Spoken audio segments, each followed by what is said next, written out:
What it do, cucks? It's your boy, the hater, up in here with another vid for the people. You know what I mean? The hater does it for the people. I've spent a considerable amount of time, meaning like 5 or 6 minutes of these last few days, arguing with this other YouTuber who basically, he was under the impression that we had this like long-standing beef, but I had no fucking idea who he was. It's pretty great. But yeah, if anybody mentions the hater in other videos, let the hater know so I can go after them and just, put them in their place where they belong. But anyways, with that being said, let's get to the topic at hand, right? The hater was thinking about AEW, and the hater was thinking about TNA. And doesn't it feel like AEW is now like, at the very least, at the level of TNA? In my opinion, below TNA, because TNA at least is doing some stuff with NXT. But doesn't it just feel that way? Like, the star power, for lack of a better term, because I don't want to say that Joe Hendry's a star, but the fact is he's over with the people. Like, if you compare Joe Hendry and Isaiah Swerve Scott, if both of them debuted on Raw tomorrow, like, people would care more about Joe Hendry, right, than the AEW champion, who, in my opinion, even though Swerve, I see the appeal and he's not horrible in the ring, like, Swerve has to be up there in contention for the worst world heavyweight champion of all time. Like, he has to be, right? There's a few shitty ones, right? Because we've got, like, a bunch of the AEW guys that were world champion and they didn't need to be. But he's up there in contention. He's an NXT jobber who became a world champion. But whatever, I digress. The point I'm trying to get at here is this, right? Doesn't it just feel like AEW is small time? Right? It just feels small. There is now absolutely no doubt in anyone's mind that AEW is nowhere near, and likely never will be near, to competing with WWE. There was a point early in AEW's history where they would compare the demographics, right? The key demo, And now nobody does it anymore because AEW is getting like abysmal ratings, right? It's not just the ratings, of course, it's also the overall presence, right? The presence of AEW was much, much, much larger when they first started. Now the presence, almost counterintuitively, has gone down, right? They released their disaster of a video game, and that's it. Now they're like almost on that TNA situation where like they'll have like one big show, and they'll use that to like justify their existence, Like they have like All Out at Wembley. Like nobody really cares about this, right? It's just because nobody goes to England, so they can kind of do that and sell out because, there's money in England and there's a lot of fans. And obviously it's the principle of scarcity. Look it up. Economic principle of scarcity, cucks.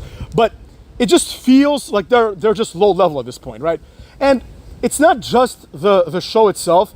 It's not just the presentation, because that's whatever. That's gotten okay, right? Like I would compare the presentation of AEW today with, prime TNA, right? Which was a pretty good presentation, but, with an error here and there because you have people that don't know what the hell they're doing yet, right? And that's understandable, right? Because it's like, where do you even hire the people to run a wrestling show, right? That's a very, very unique and specific skill set. So it's like, who are you going to hire? You can hire a cameraman, you can do that kind of stuff, right? But you have to have some experience with that, right? And there aren't that many people that do. So that's understandable that they're going to like catch up on that.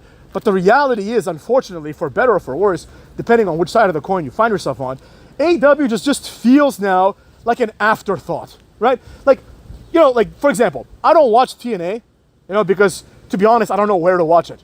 But periodically, like when I get bored, I'll go look up who the TNA champions are on Wikipedia. I'll do the same for New Japan that I also don't watch, right? I'll do the same for ROH once in a while, just out of curiosity, you know what I mean?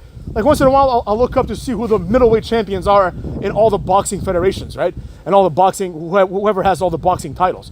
I'll go look this up once in a while, but I'm not out there following this, right? I'm not out there following the sport, quote unquote, But for WWE, I don't watch that all the time either, but I have my finger on the pulse, and lately I've started watching it because, I've been reviewing the Raws and SmackDowns for y'alls, but otherwise, I probably wouldn't watch that either, if I'm being honest. But at least I watch it, and it's kind of entertaining.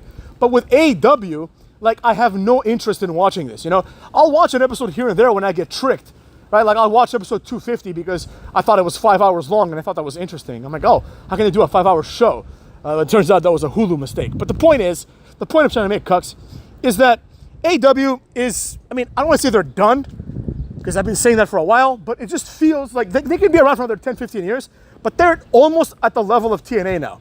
I don't care that they get more audience. All that shit's going to go down, right? It's not going to stay like this because it's not sustainable.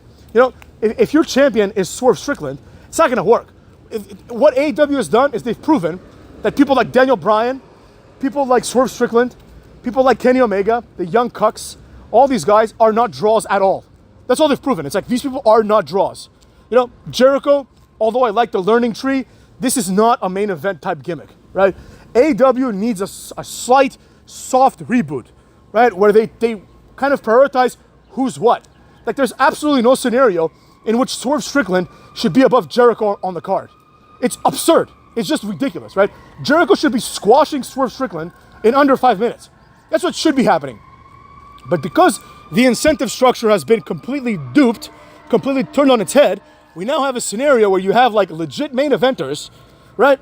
Legit main eventers like Edge and Christian fighting over one meaningless mid-card title, and also we don't know which mid-card title is the most important one, right? Maybe that's by design. But you have Edge and Christian fighting over the TNT championship. And then you have what's his name? MJF and the other guy, Will Ospreay, fighting over the other mid-card title, right? This is like, the wrestlers there are far better than Swerve Strickland. Everyone that I just mentioned. They're better in almost every way compared to Swerve Strickland, right? And that's the problem. The problem is like, they want to emphasize that Swerve Strickland is the main event guy, right? But nobody cares because he's wrestling with like Okada. You know what I mean? And Okada is also one of the 19 mid-card champions they've got. So it's like, who's the number one mid-card champion? Is it Okada? Is it whoever the hell is it Jack Perry? Or is it the other guy? Fucking now MJF, right? Who is it? We don't know, right? But we are told that Swerve Strickland is their number one guy. But he doesn't feel like it. He doesn't even feel like they're top 5 guys. So it's like, when it's time for the pay-per-view, you know, you can get by once in a while. You can have like Swerve Strickland versus someone who's good. Like Will Ospreay or someone that, you know, it feels like a main eventer. But now what, right? Now you have to only do gimmick matches. Because if it weren't for the fact this is blood and guts, this wouldn't feel like the main event. Yet you have Edge and Christian in this company, and you expect me to believe that Okada is a better wrestler than Edge and Christian? Even now, you know? Even now, motherfuckers, even in their 50s, Edge and Christian are better than Okada and Swerve Strickland. So, it doesn't make any sense. But because of the booking, the way that things are happening, right, it's just becoming really dumb. Even people like Daniel Bryan and Jon Moxley, who are like big deals, they're WWE guys, even these guys take a back seat to Swerve Strickland. And they have to wrestle each other. It's like, it'll be like Daniel Bryan versus like, what's his name, Daniel Garcia or something. You know, it's a complete waste. You have like these guys that you're definitely paying them more than you're paying Swerve Strickland. You have these guys and they're not getting anything out of this. So that's what I gotta say about that. I mean, it's really unfortunate, I think, because the company has been completely bungled. They've completely like dropped the ball. And now it's to the point where, like, in my personal opinion at least, AEW just doesn't feel like it's even a wrestling company. Like, they feel like they're this like company that's just like hanging on by a thread, and that at any moment, like, any one of their stars could leave. That was the real big loss, in my opinion. The real big loss was that, like, in the beginning, it felt like AEW guys were, for better or for worse, AEW guys, right? But now all the good ones, like Cookie Rhodes, you know, I mean, I'm not saying he's a good wrestler, but, you know, he was presented as like one of their top guys, right? Like Cookie Rhodes was in every pay-per-view. You know, Cookie Rhodes now goes to WWE, right? Jade Cargill now goes to WWE. Then they take WWE people. This is very strange. They take like people that used to be quote unquote stars in WWE, but they don't push them like stars. Like they'll get like Mercedes Moné, who I think sucks, but nevertheless, she's a star. And instead of making her the women's champion, they'll put her in like the jobber division. She's like the AEW women's mid-card champion, and she's like the New Japan women's mid-card champion. So there's 2 women that are above her. And then people get surprised that she's not going to ever get over and nothing's going to come of this, right? Like Daniel Bryan, whether I like him or not, when he debuted, he should have become champion almost immediately. You have to push this. You have to build your division around guys that are sustainable and are already over, right? Then you can use those guys to get other people over. But I think it's too late.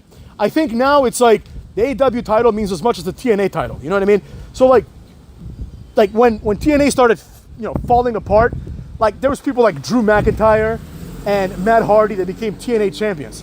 But everybody knew that this doesn't really count, right? This is not like when Samoa Joe became TNA champion, which was a big deal because TNA wrestling was a big deal back then, right? It's not the same as Kurt Angle, you know, counting his TNA titles as world titles, or Christian, or Sting even, right? Sting is like whatever, let's say a 10-time world champion. Some of those titles are TNA world titles, and they count just fine because the company was full of talent. One of the best rosters of all time. Now, it's like, if Joe Hendry beats Moose, who gives a shit? You know what I'm saying? Like that title is lower than the Intercontinental title. It's not a real title, motherfuckers. Nobody cares. And it's the same thing with, obviously, the World Heavyweight title, but it's also the same thing with the AEW title. That, arguably, the AEW title never felt like a big deal. Like, you know those moments where like the wrestler wins and they hold the title, they look at it and they start crying? Like, that can only be done right now with the WWE title. Every other title, it doesn't merit this kind of reaction.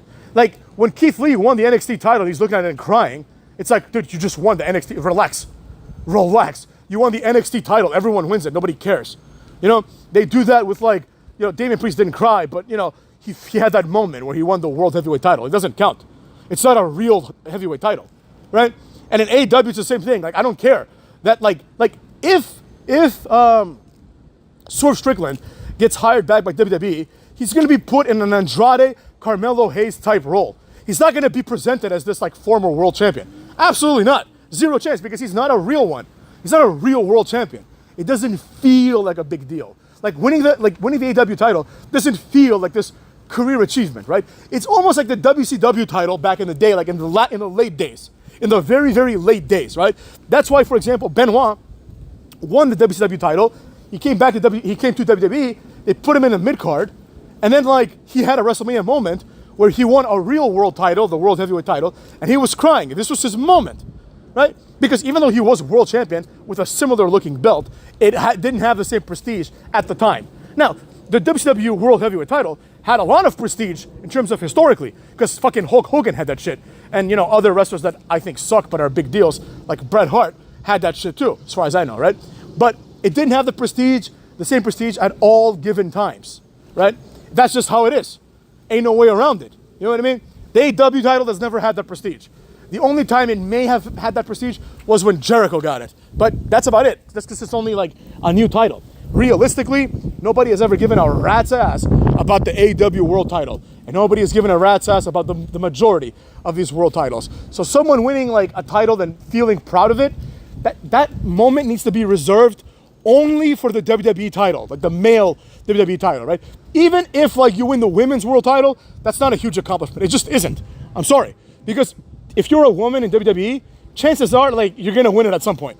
Yeah? So it's not this huge accomplishment. The bigger accomplishment is you made it to WWE, cuck. That's it. But with NXT, with AEW, and with TNA, which I put in the same category, none of these moments feel big. And if you don't have a big moment, then what do you have? You know what I'm saying? A waste of fucking time.